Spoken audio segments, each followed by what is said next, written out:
Welcome, family, to Relationship Wednesday. Today on the podcast, we have LaToi Starr. LaToi is a Philly lifestyle blogger, podcaster, speaker, self-care queen, and anxiety crusher. She's also a wife and mother of 3, 2 girls and 1 boy. And more importantly, she's a lover of the Lord.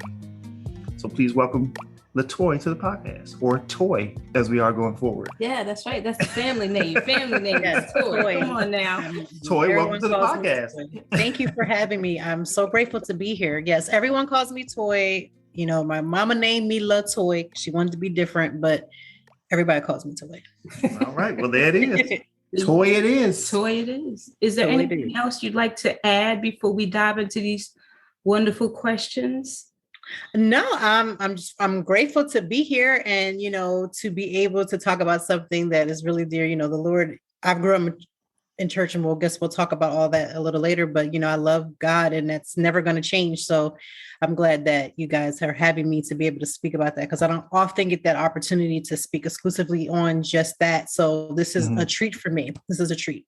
Oh, fantastic. Awesome. It's mainly about that, but we also give you an opportunity to share with the family what it is you're doing right now, and what your mission is or your purpose is right now with your business ventures, because you do a lot of different things. So we give you an opportunity to share that with the family as well. So anything you want to share about what you're currently doing? Yes. Well, I'm going to start an ebook very soon, because first of all, let me just step back a little bit. I started to be a blogger and to write and use my talents with writing almost 7 years ago. I was dealing with postpartum depression. And I really, once I started to get into therapy and, getting myself together, really focusing what was going on internally, also, with prayer and things of that sort. But I needed, my therapist decided that, she told me that it would be a good idea if I went back into my love of writing.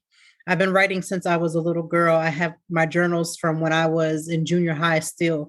Eventually, I want to turn those into a book, just to show the growth that I've experienced, the highs, the lows, the good, the bad, just the things that I've basically my testimony, to be honest with you. And so that's what I'm going to be slowly working on. And with the blog, I've just really been able to, and my goal is to encourage someone else. Again, I always say the same thing, like we started off with, we reach one person. If I reach one person that may be feeling like they're alone, they're not able to really sort themselves out, or their mindset is all over the place, they're not focused. That is my goal, to be able to help someone refocus, reshift, and to really just get their mind all the way together. We know that, with prayer, God is always in control of helping us through those moments. But there are some things that we can do along with that to just kind of help us to become a little bit better. So that's really just my goal. I'm not here for popularity at all. I probably tell people all the time, I'm probably not your favorite blogger, because there's some bloggers that are doing it for things so they can receive things. Yeah. I'm not saying that I'll get things, but a lot of times that's really not my focus. So I'm always willing to say no when things don't align, when things don't make sense. I'm not a yes person. So I have turned down a lot, because it's not about things. It's about helping other people. Yeah. So monetizing is not the main focal point. It's the message. Yeah. Correct. Yep. Love it. That's awesome. Awesome. And I'm overjoyed to hear that you have an outlet. A lot of us don't know what our outlet is, or feel like we have one. So at least you had your writing to really kind of put stuff on paper. Right. I know for me, writing helped me kind of, we visualize, take it to the throne and leave it there. But to be able to write it and leave it and close that book is almost the same thing for me. But I need to physically see myself, put it down on paper, close it, and put it away. So that's awesome that you have that. And I'm also able to see patterns. Sometimes when you write and you're going through certain things, you can see the patterns of things that you didn't avoid, that you should have avoided, but you didn't. And so you can look and see the patterns that are leading up to a decision that you're making that doesn't make sense, that one, you didn't ask God for, you didn't trust, and you also just needed to really go back to the old landmark, go back to the drawing board, and really just tighten up on some areas.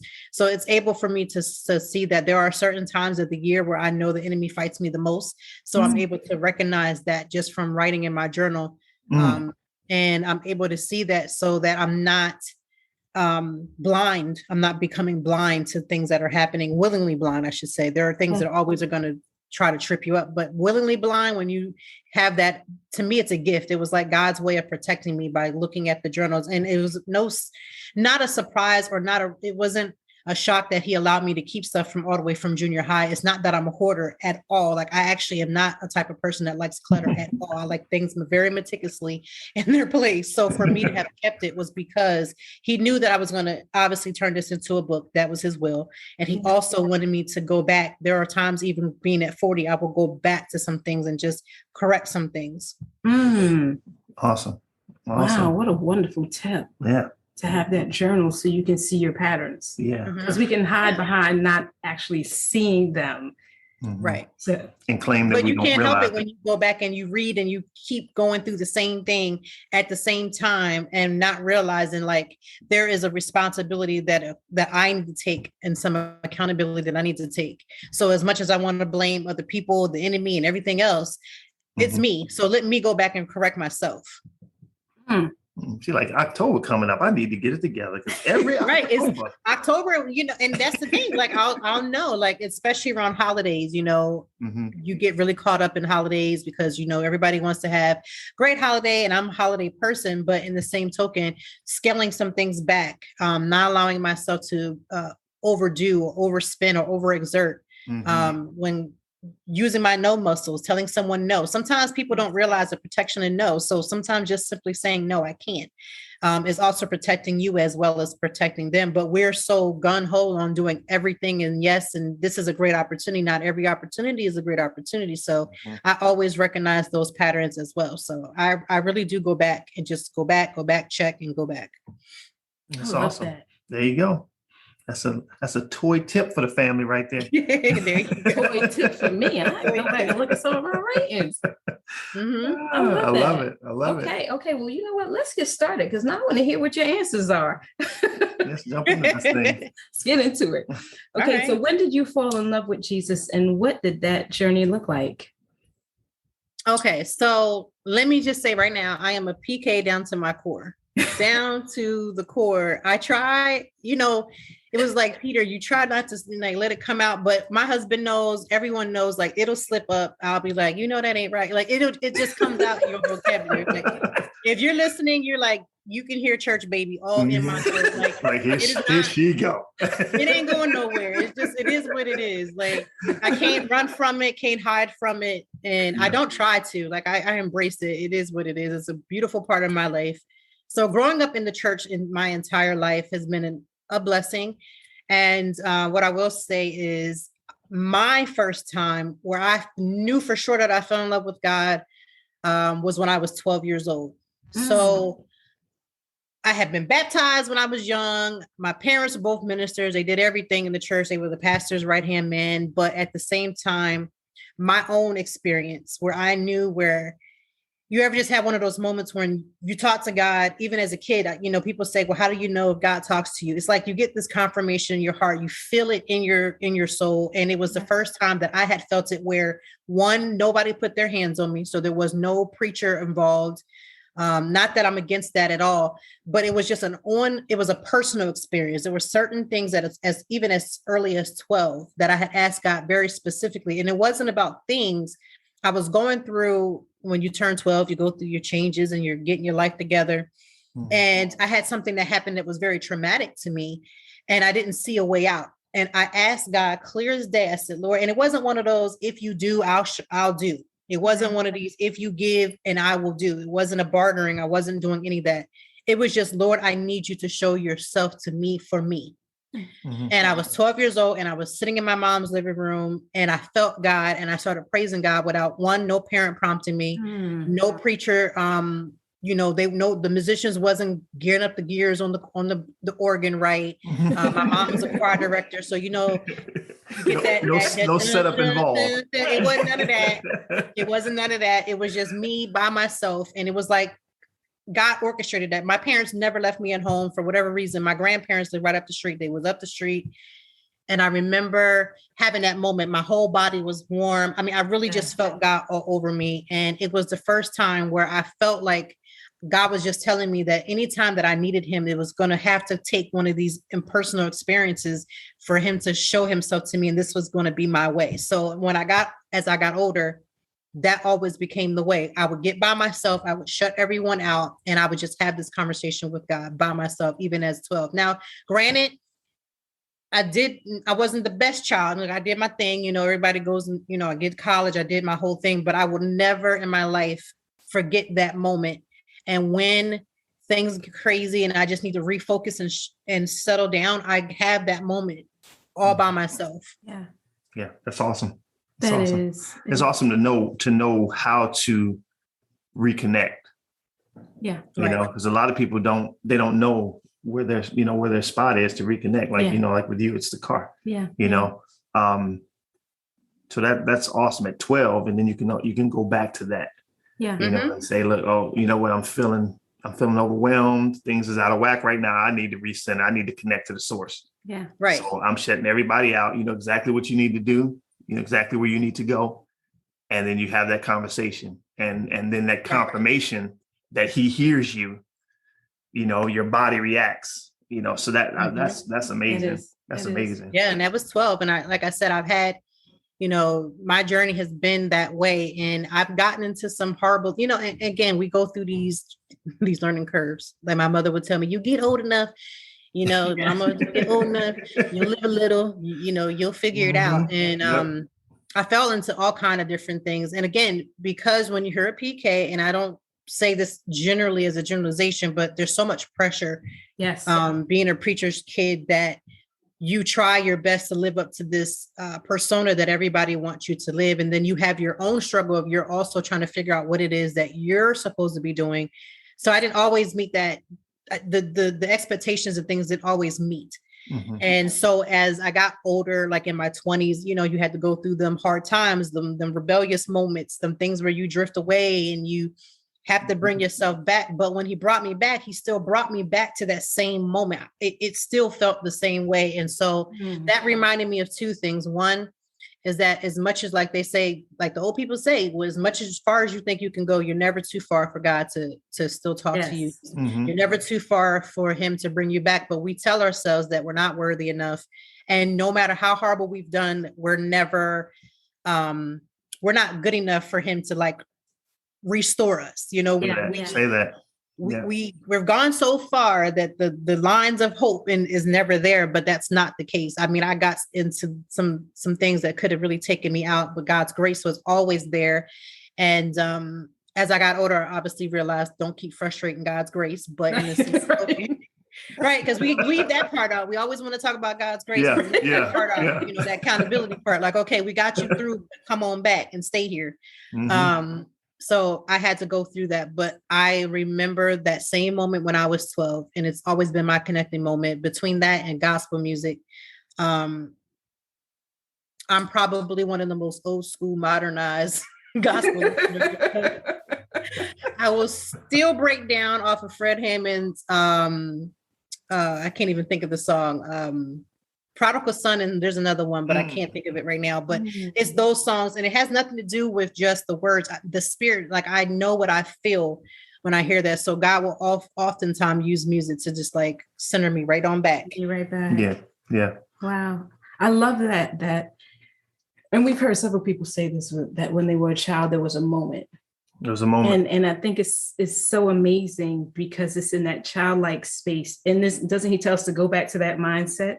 But it's in that what he space says, where life hasn't tainted us so much, where we can't hear him, where we rebel, where we cut it off, where it's not possible, this couldn't be him. But at 12, you do nothing but receive it. Yeah. And how awesome is that? That we can just receive it and then receive it to the point where he says, remember that? Let's go back there. Let's go back there. And then the beautiful thing is that he takes you back there because, there's so many things we try to recreate from our past and it's not quite the same. It's not quite, it doesn't, that Twinkie does not taste like it tasted that. I'm just saying, I tried it. I really did right now. And I was like, I don't know, maybe I thought it tasted, my stomach wasn't, it was like, look here, you was, but when it comes to God, like that feeling, you're like, wow, it really is the same. It wasn't a fluke. Yeah. You know? No, Yeah. it wasn't the thing that the old people told you just to keep you in line, which is what I thought as a kid.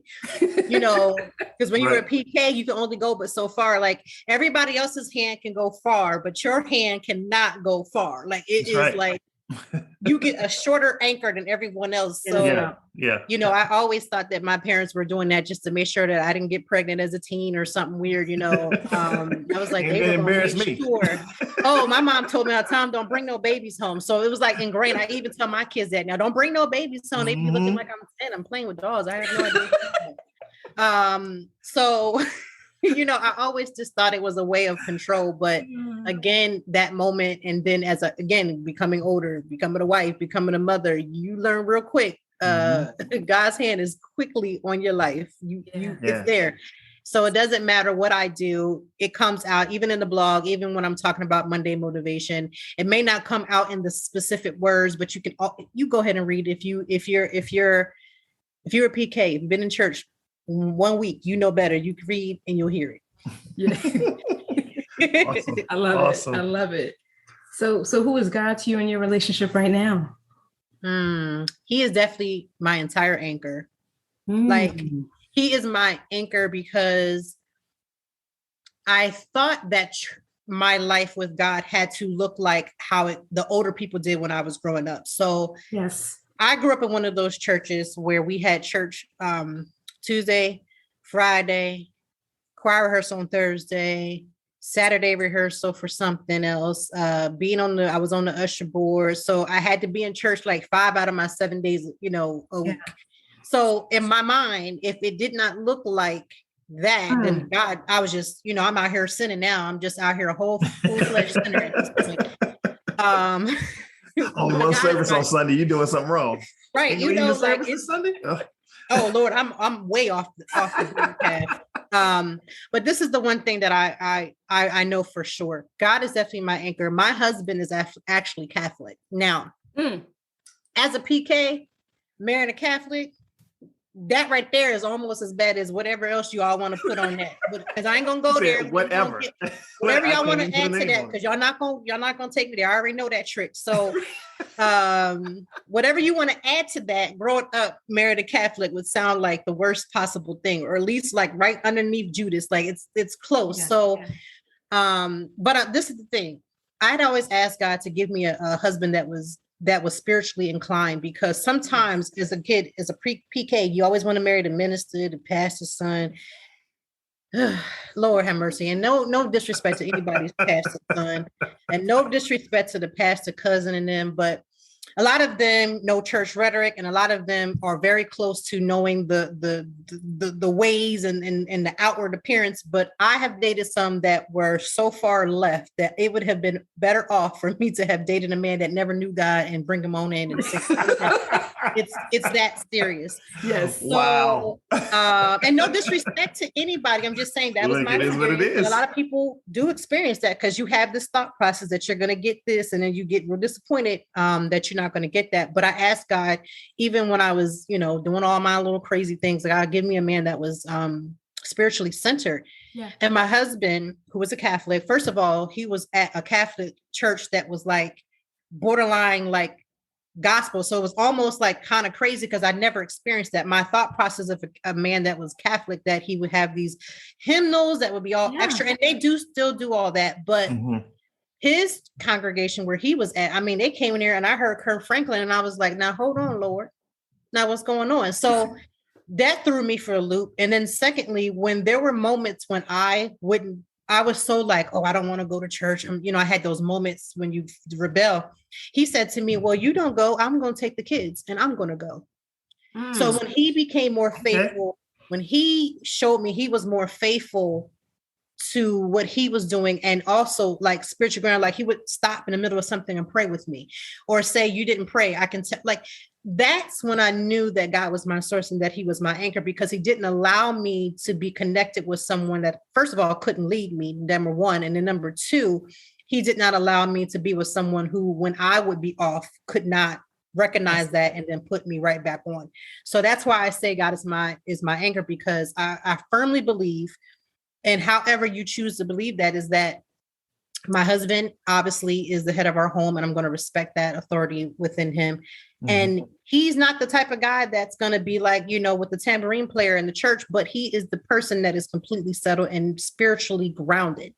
Yes. And he is the type of man that will then go to God and pray, and vice versa. There's times when he's off and I can get him right back together. And that is what I know for God for me. He shows me that in the decision-making process, that even when I felt like I don't know about this, he shows me that he's my anchor. He's going to have everything under control. He is definitely still leading me because I'm still willing to hear. My ears are always open, and I will hear things that most people can't hear. So I could read something that's purely basic and still hear God in what I'm reading. I could read a self-help book and see God in that because I know that he's still my source. So I don't allow myself to think that if I'm reading a self-help book that God has not orchestrated that writer to write that. Come on. Right. And that's the part where sometimes we get caught up where we're trying to have this relationship with God. We make it so deep, we make it so extra that we're not willing to use the basic things that he's already ordained. Like, I'm a writer myself. So if he allows me to write something, it's not for me to write it because I want to write it to get some type of public praise. I'm writing it because I know that on the other side of that, there's someone else that needs that. And I believe that when I go to read something, it's going to be the same for me. So I try not to look at everything as far as how I was raised with the whole, everything has to be a church rhetoric. But I know that when it comes to my relationship with him, it's one-on-one, and he's definitely covering me because I choose to be willing to open to hear him. Yeah. That's awesome. I love that. We always talk about, not just checking the box. Yeah.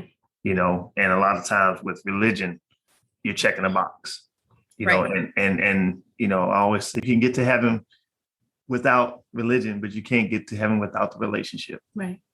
So you got to have. Right. But we don't want to do that. We want, I honestly feel like, sometimes we're so conditioned to make sure everybody sees us have this relationship. We want everyone to see us have a relationship so that we can feel validated here on earth. The Catholic priest that my kid's school is under, he passed away almost 2 years ago. Mm-hmm. And it was interesting because I struggled with going to the Catholic church service because it wasn't like what I grew up with. And this Catholic priest said to me, but you can still hear God. He said this to me like randomly, but you can still hear God. And his way of talking to everybody wasn't like the Catholic stuffiness of that people think that they're hearing. He was a real guy and real man of God that literally just spoke to people like how we're talking amongst each other. Mm-hmm. And I respected that. And I respected the fact that his walk with Christ was like anything I've ever seen. And so it just reminded me that sometimes we put checks and balances, again, according to what people look like, what they appear to be, what their name is under. But I was always raised too, that regardless of what people's name, they can call your church Emmanuel, whatever. It's about who you're serving God. You're looking to him. You're not looking to who the name of the church is. So I try to remind myself of that. Mm-hmm. Yeah. Awesome. Yeah.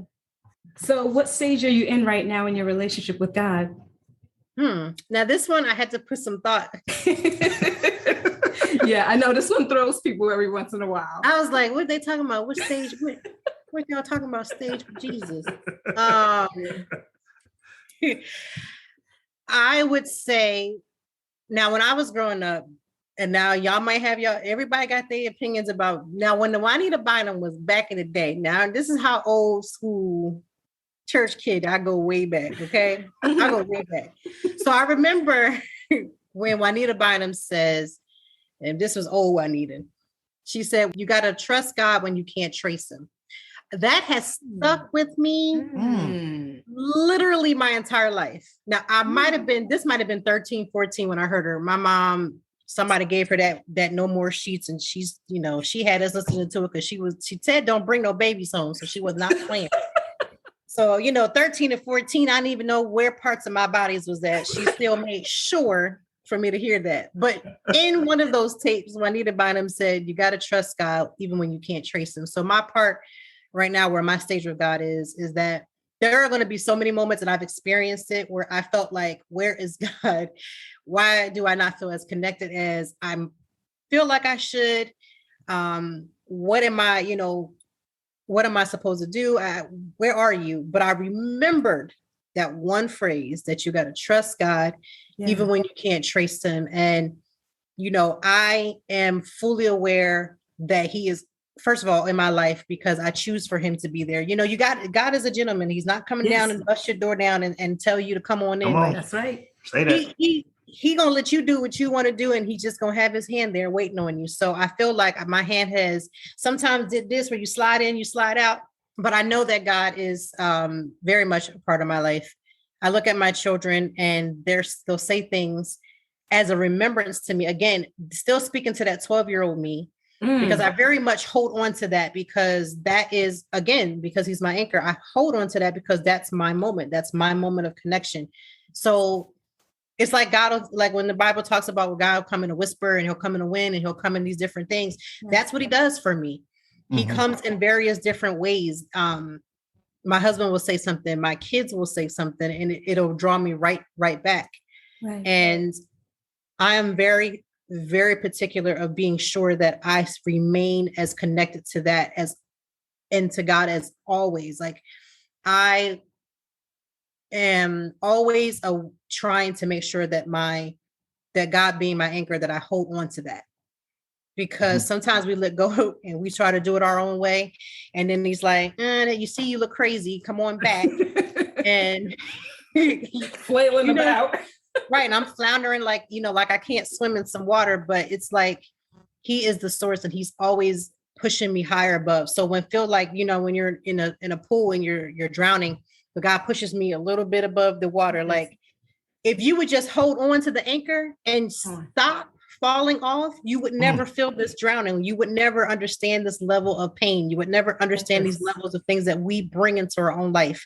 Yeah. And so my relationship with God is remembering that and stop doing the dumb stuff, so that God can stop having to push me so far up where, again, I'm grateful for him, always being there. But again, I've always remembered as a kid to not frustrate, not continuously doing things that we know we're not supposed to do. I mean, I'm not claiming perfection, because that is not where I'm at, but there's just some things that we do that we just are fully aware.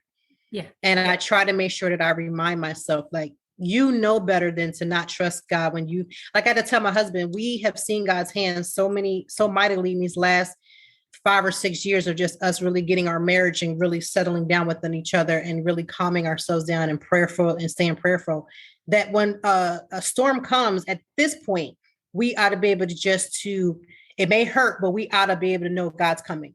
Yeah. We know that he's coming because he's done it way too many times. And I said, we went through something that was far worse. How dare we not know that he's not going to be there for us? Like, it just doesn't make any sense. And of course, I know we get in our normal bodies and our mindsets, and, we start telling ourselves that it's going to be the worst hit we've ever experienced. But I am just a firm believer that, again, God's hand is just always there. And I always say that, and it sounds like such church rhetoric, but for me, it's real because I've experienced it. Like when you've experienced, and it's not because you sinned, just know you've experienced God's hand.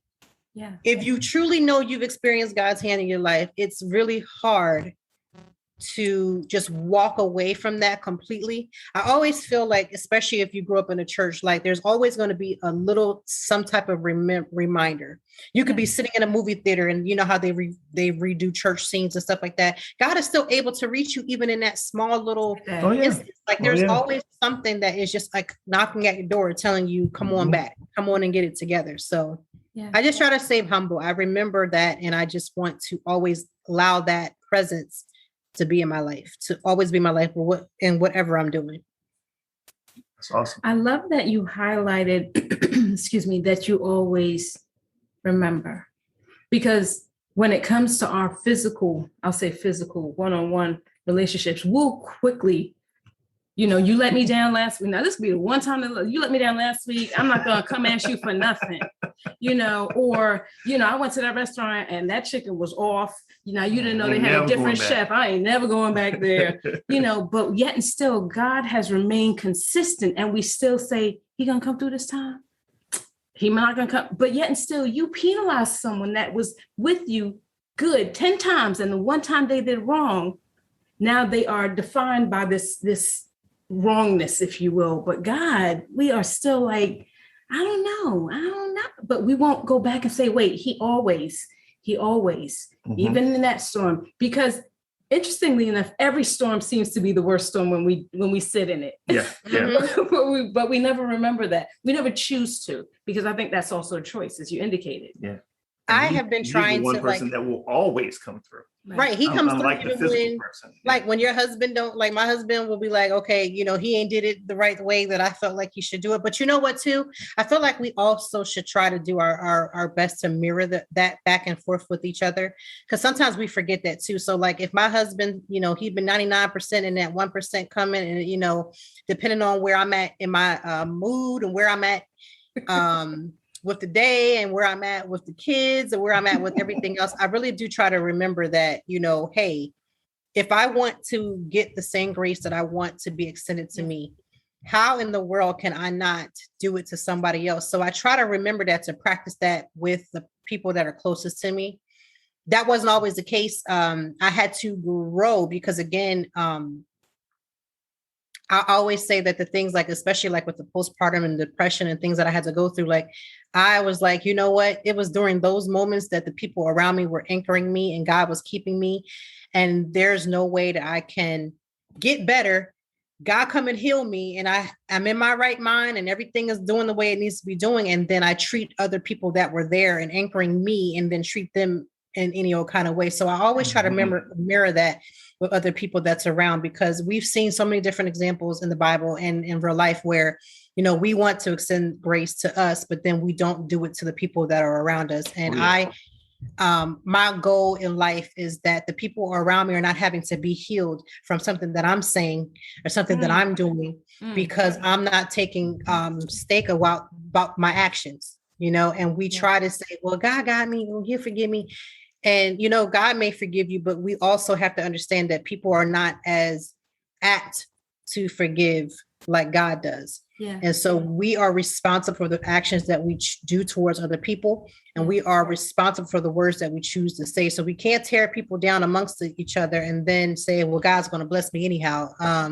No, he's actually calling for accountability. And that's what I remind myself quite often. Yeah. Yeah, I love that you said that you don't want to basically cause harm. And when they're asking for healing, it's because of something you did. If God gonna come and get the two of us and he's coming, I want him to come for the other person, not for me. And it was like my mom when we were in school. Like, if I come up to that school, it better be because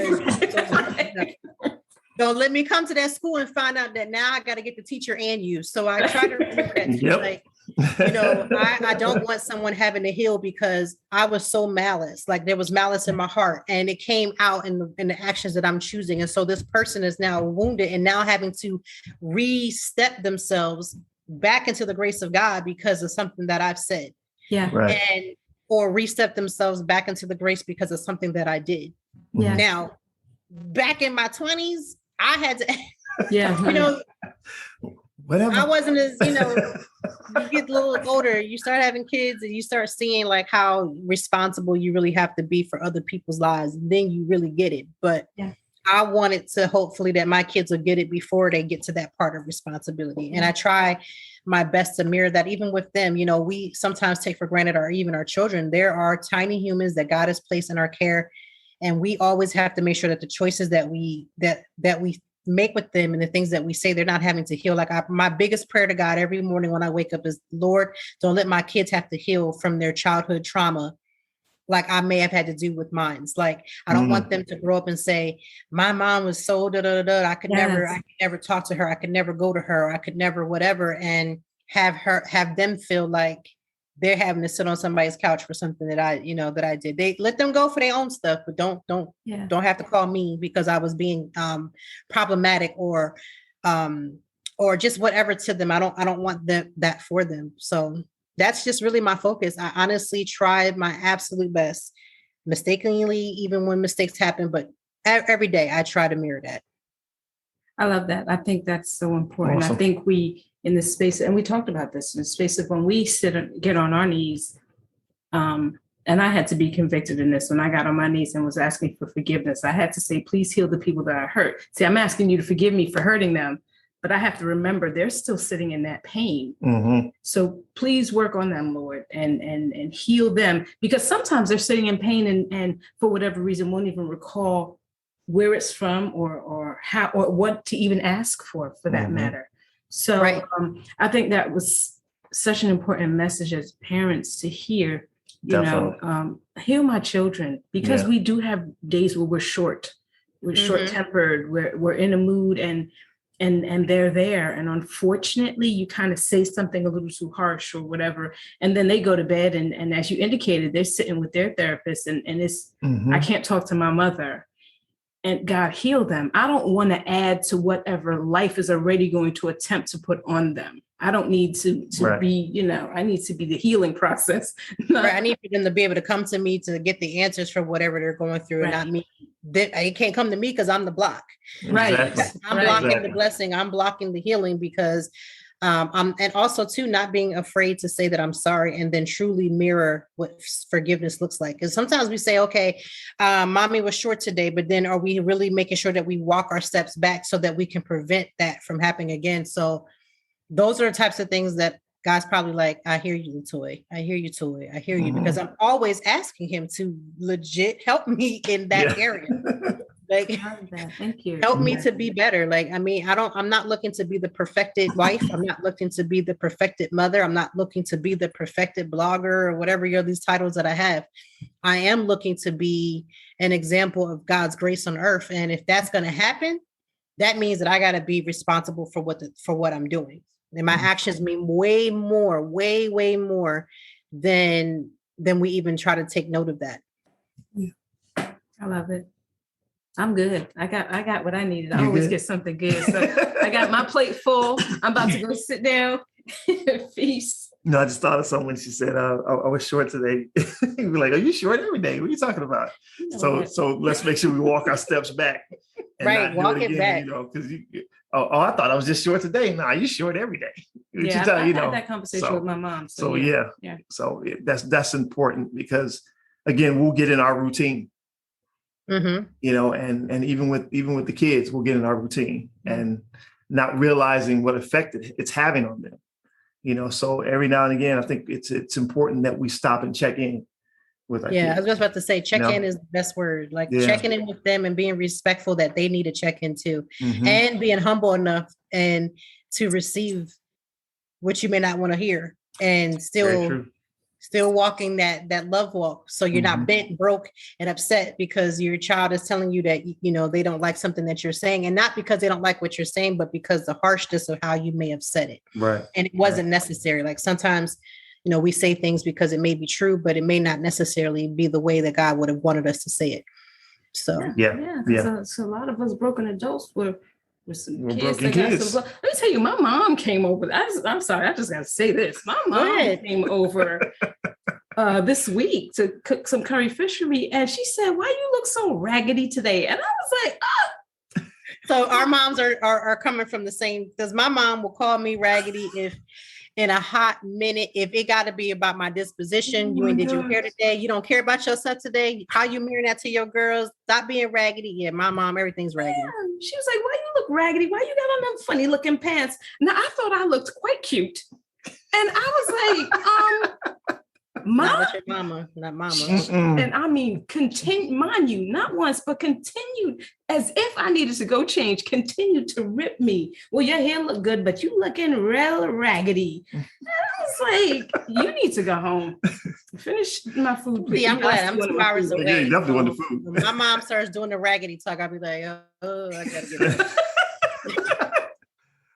But I mean, we're fine now. We're 2 hours away, so we don't spend time on that type of stuff because we don't always have the everyday. But if she was coming over where she could cook some curry, anything, I'd be like, okay. Okay. I'm like, I really want that fish. So all right, I'm a little raggedy. I'll take that. I'll take that today. Yeah, for some food. All right, that's fine. Now tomorrow, Well, now tomorrow my spirit may not want that fish, and now I don't really want to hear it today. So I'm gonna need you to walk that raggedy back. Interesting thing. I've changed something with God, and I'm moving into a different space with Him, where my intimacy is closer, and I'm removing some things. My mom has seen me in this outfit several times and has never said. So I found it interesting that on the day after I have this conversation with God, where we're removing some things that takes me to the next level, the enemy whispers to her, oh, so sweetly, you know, them pants don't look good. And that's, and you know what, real talk, my mom, you off. But is that my mom? My mom doesn't do that. She never will say, why you look? That's not my mother, which is why I was like, I got home from work.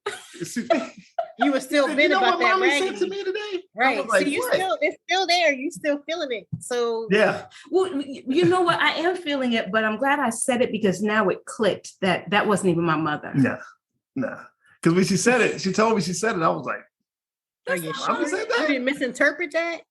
No, my mom is no, my mom. That's my mom. I was like, oh my raggedy. Gosh. you good, but my mom, she'd be like, that's raggedy. Everything is raggedy. Matter of fact, it's so bad that I say raggedy. Like, I don't even say it to my kids, like calling them raggedy. I just like, that is so raggedy. And now they go into school talking about my mama. No, my mom gonna tell you that's raggedy. And I'm like, stop telling other people that.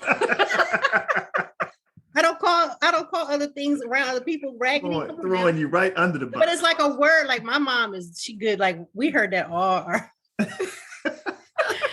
It's like all in our life, but I don't know. But my kids be like, we can't. My kids will try that too, and they also try to manipulate. I need some new shoes. You don't want me to be raggedy, and I'd be like, no, you can be raggedy. Hey, that's raggedy. You can go ahead. See how smart our kids are. Mm-hmm. You see how smart they are? Because they know. They be like, my mom don't want me in these streets looking raggedy, so I'm gonna tell her that these shoes are not a certain way. Shoes. So I can get something else. Boy, you better go on upstairs. Raggedy is in. I'm like, raggedy is in. I spent my raggedy money on it, so there you go. There you go. You're gonna be all right. Wear them shoes one more time. Oh my gosh. Oh man. Thank you for that clarification. Yeah, that's Holy awesome. Spirit. That's awesome. All right, go ahead. That was the last question. That was the last question. Awesome. Well, Toi, we at this point we usually give you an opportunity to share with the family, pour into the family, something that you want them to take with them from this podcast. So the mic is yours. Yeah. Well, I would just love to say, I know there's probably someone listening who may have had some of the similar background with being raised in a church your entire life. And you've heard everybody and their mom tell you about getting closer to God. And you've probably are teetering on what that means to you. And just like with my walk, God had to show me that even though it may not look the way that I was raised for it to look, the God that I know will not allow you to go but so far. Mm-hmm. And if you're willing and you're able to listen and hear him, he will speak to you in any type of way that you're willing to listen. So don't get so caught up in making everything mirror the things that you grew up with. Realize that God's hand has not left you. Like that's one of the biggest things, that God's hand has not left you. With the world going as crazy as it is, with this up and down and so many things happening, the enemy's number one job is to let you think that you are lost. And as many as we can have people thinking that they are lost, that is why people do the things that they do, why they have their little things that they gravitate to, because they're trying to get away from that feeling of feeling like they're lost. Yes. And all I can say is that someone who feels like they're a lost soul, a lost cause, that whatever you were putting your hands to do just felt like it was always failing. The failure wasn't in that. There's always life after failure. And whatever you failed in was because it wasn't supposed to happen that way. And there was going to be something put in its place. I have fallen 1,001 times trying to make certain things happen when I realized that the way I was trying to walk it wasn't what God wanted for me. He wanted better. So if you're feeling like you're lost, or if you're feeling like you're failing, remember, we fail gracefully every single day. And if we remember that we're failing gracefully, we'll stop taking that sting of failure and allowing that to just sit in our spirits. And we don't never try to make it, any better. So God is with you.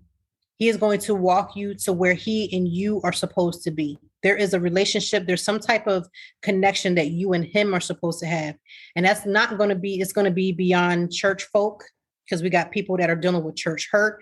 That's going to be beyond church buildings. That's going to be beyond your pastor, your upbringing. That's going to be you being honest with what you've done, where you've been, so he can show you the honesty of where he's trying to take you. So don't feel like you're a failure. You're not a failure. God's hand is very much moving. I just need you to take his hand, even when you feel like slipping in and out. Take his hand, sit down and pray.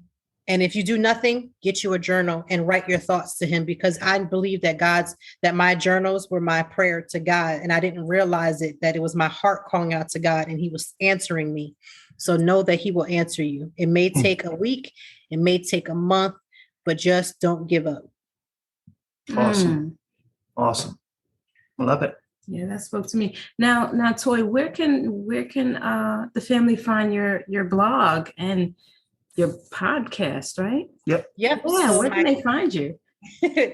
My blog is Toi Time. So that's TOITIME.org. That's where the blog is. I blog about 3 or 4 times a week. And we talk about different things. We talk about mental health, self-care, wellness. You can find it all there.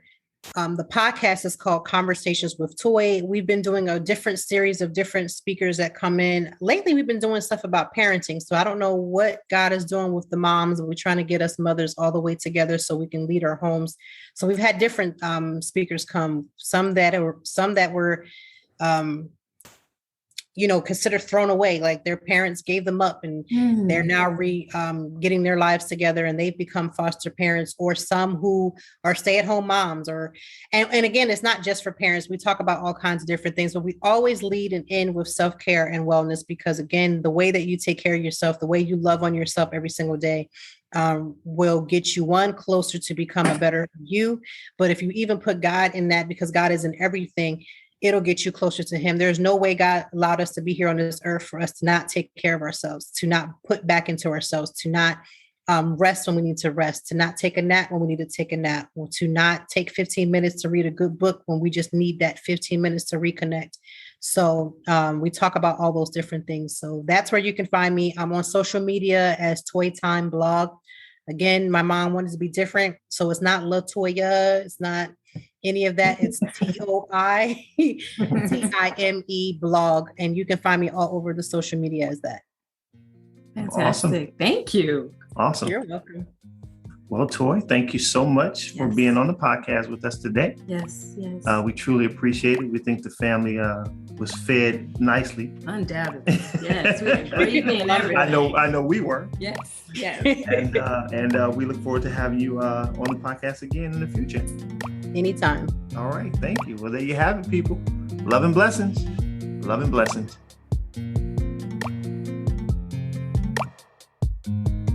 Thank you for listening to Let's Talk R&R with Tony and Lisa. Follow us on Instagram at Let's_Talk_R&R, where we welcome your feedback and topic suggestions. Hit us up.